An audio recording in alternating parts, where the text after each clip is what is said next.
So what's up mga kol? So ngayon mga kol, ipiplex ko lang pala mga kol si Baby Sky. Ang pangalan pa lang nito mga kol is Baby Sky. So ngayon mga kol, isang big shoutout pala sa tatlong nag-request nito kasi gusto daw nila isama ko daw sa vlog ko.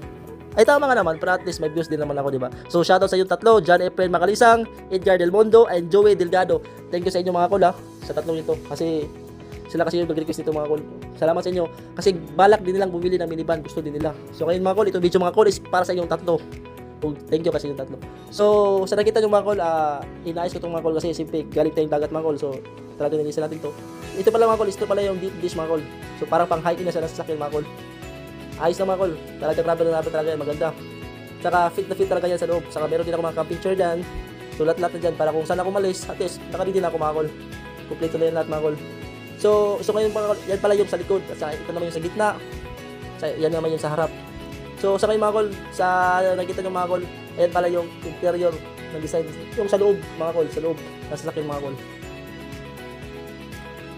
Saka sa nakita nyo mga kol, di ba? Medyo ayos-ayos naman mga kol. So kahit na sabihin ng iba, ano daw to, surplus daw, pangit, sirain, hindi Kasi ito mga kol, subok na talaga to mga kol. Okay na, mag-1 year to sa akin mga kol, pero wala naman akong problema nito. Shoutout pala sa builder ko nito mga kol. Shoutout pala sa kanya.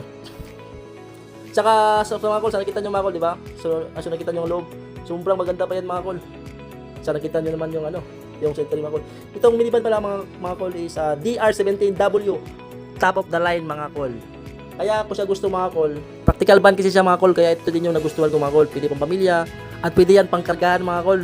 Kasi kapag tignan mo lang mga kol, talagang maliit siya. Pero pag ikaw mismo dito mga kol, sobrang laki mga kol, 7-seaters yan. So maliit lang siya tignan, pero pag nasa loob ka, sobrang lawak mga kol, malaki yan mga kol. Pwede pang pamilya, push button na siya, all power na pati sa mirror. At saka high pa siya mga kol, at saka 4x4 pa siya. Kaya sulit na sulit ito mga kol. At saka tipid ka pa sa maintenance mga kol. Talagang remote na rin siya mga kol, wala ka na problema nito. Saka meron din siyang push button doon.